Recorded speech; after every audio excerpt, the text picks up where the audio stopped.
pimpin doa. Masuk. Teman-teman dan ibu guru, sebelum kita mulai belajar kita, mari kita berdoa. Berdoa selesai. Terima kasih. Untuk mempersingkat waktu, ibu absen dulu ya. Tidak hadir ada lagi? Pedro. Kenapa dia tidak masuk? Sakit. Ada lagi? Tidak ada. Tidak ada. Semua hadir. Sebelum ibu memulai pembelajaran hari ini, ibu mau tanya dulu pelajaran minggu lalu. Siapa yang masih ingat pelajaran minggu lalu? Kita belajar tentang subsektor ekonomi kreatif. Ekonomi kreatif itu ada berapa? Siapa yang tahu? 16. Apa saja? Fashion, desain, media, makanan, dan kuliner. Iya, fashion, kuliner, atau makanan, media, dan sebagainya. Siapa lagi yang bisa nambahkan? Coba. Desain komunikasi, periklanan, aplikasi dan game. Iya, desain komunikasi, periklanan, aplikasi, dan game. Berarti kalian sudah mengerti, masih ingat pembelajaran minggu lalu. Adapun saat ini kita akan mempelajari tentang upaya-upaya pemerintah. Sekarang kita akan belajar tentang upaya-upaya pemerintah untuk mengembangkan ekonomi kreatif. Apa saja yang akan dilakukan oleh pemerintah agar ekonomi kreatif itu bisa meningkat. Sebelum ibu memulai, ibu bertanya lagi. Siapa yang punya orang tua ada usaha di rumah atau buka kios? Nah, kamu buka kios sembako? Sembako. Sekarang ibu tanya. Apa kamu pernah tahu orang tuanya dapat modal atau bantuan atau pinjaman dari pemerintah?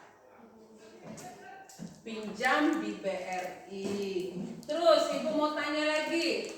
Siapa yang kakaknya pernah ikut kursus atau pelatihan? Iya. Pernah ikut apa ibunya? Pelatihan wirausaha.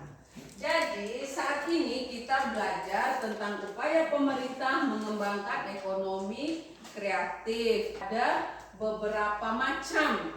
Jadi nanti kita akan lihat video pembelajarannya untuk upaya pemerintah mengembangkan ekonomi kreatif. Nah, jadi ini kita akan melihat bantuan yang akan diberikan oleh pemerintah, upaya pemerintah mengembangkan ekonomi kreatif.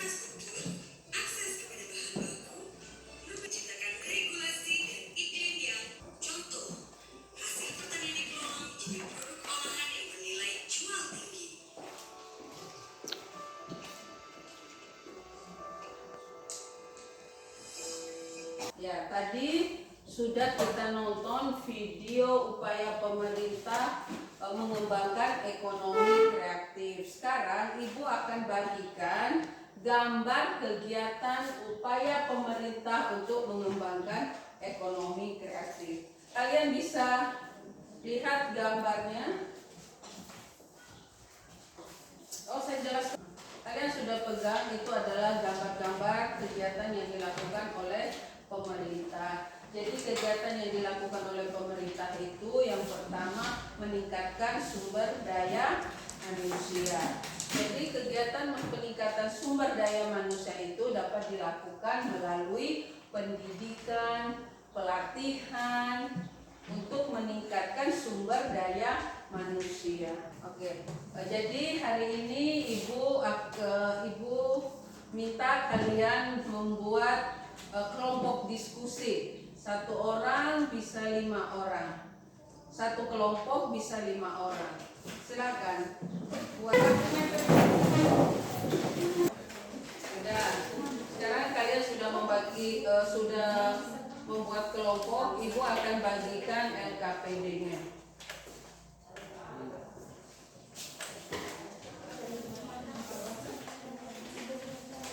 Ibu kasih waktu kalian 25 menit untuk melakukan melakukan diskusi.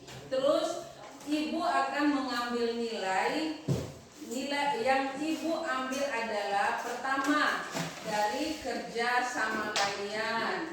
Jadi siapa yang aktif akan mendapatkan nilai yang tinggi. Jadi dalam kelompok itu harus bekerja sama. Kalau Ibu Anita datang sebentar.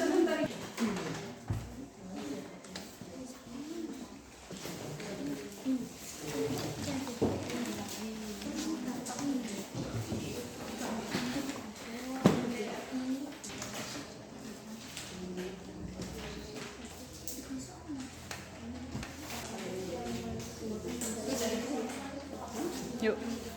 Oke, sudah selesai diskusinya. Ibu minta kelompok 1 mempresentasikan hasil diskusi. Silakan. Kami akan presentasikan hasil diskusi kami. Upaya pemerintah mengembangkan ekonomi kreatif. 1.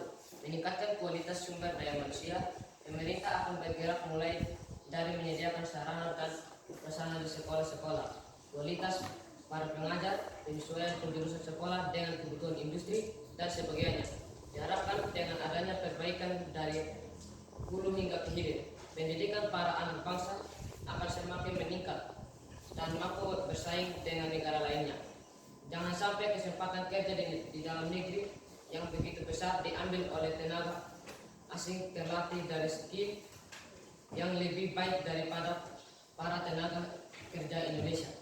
Perbaikan sistem ketenegaraan dan pendapatan yang meningkat setiap tahun termasuk ke dalam paket kebijakan ekonomi 5 yang menjadikan fokus pemerintah.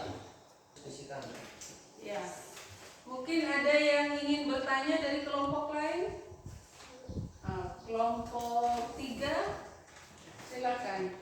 Usaha apa saja yang pemerintah lakukan untuk meningkatkan sumber daya manusia? Ya. Usaha apa saja yang dilakukan untuk meningkatkan sumber daya manusia? Kelompok lain lagi ada yang ingin bertanya? Iya, coba. Faktor apa saja yang mempengaruhi kualitas sumber daya manusia? Oke, silakan kelompok 1 menjawab pertanyaan ini. Kami akan menjawab pertanyaan dari kelompok 2. 1. Memberikan pelatihan dan keterampilan kepada masyarakat di semua sektor. 2. Memberikan pendidikan formal kreatif. 3. Memberikan pemenuhan gizi yang baik kepada setiap keluarga. Sudah. Itu adalah persentase dari kelompok 1. Kita memberikan aplaus untuk kelompok 1. Untuk kelompok 2 silakan mempresentasikan hasil diskusinya. Sudah, hari ini kita sudah melakukan diskusi. Sebelum kita menutup pertemuan ini, Ibu minta 1 orang mengambil kesimpulan dari pembahasan kita tadi. 1 orang, siapa yang ambil kesimpulan? Oke, silakan. Meningkatkan jumlah pengusaha. Pengusaha adalah salah satu pencipta lapangan pekerjaan yang membantu roda perekonomian suatu negara. Pada tahun 2017, jumlah wirausaha Indonesia baru mencapai 3,1% dari jumlah penduduk. Sudah, makasih ya, sekalian sudah membuat kesimpulan. Jadi kesimpulan yang kita ambil untuk pertemuan hari ini bahwa upaya yang dilakukan oleh pemerintah untuk meningkatkan ekonomi kreatif itu yang pertama meningkatkan sumber daya manusia, yang kedua meningkatkan jumlah pengusaha, yang ketiga meningkatkan infrastruktur. Infrastruktur itu berupa jembatan, bangunan-bangunan. Pemerintah mengembangkan agar ekonomi itu maju. Baik, kita sudah menarik kesimpulan tadi.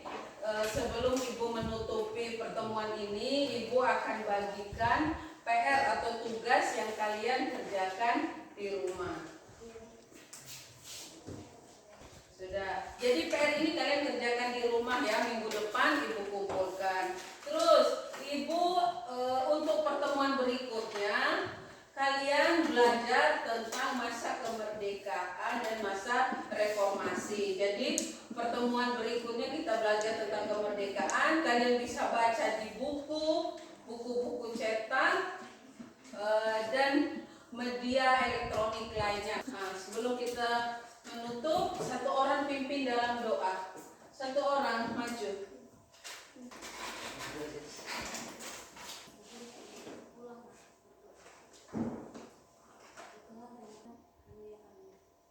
Terima kasih, silakan duduk. Sampai di sini pertemuan kita kali ini. Ingat, kalian jaga terus kesehatan ya. Tidak usah keluar rumah kalau tidak ada kepentingan. Mungkin sampai di situ. Selamat pagi. Terima kasih, Bu.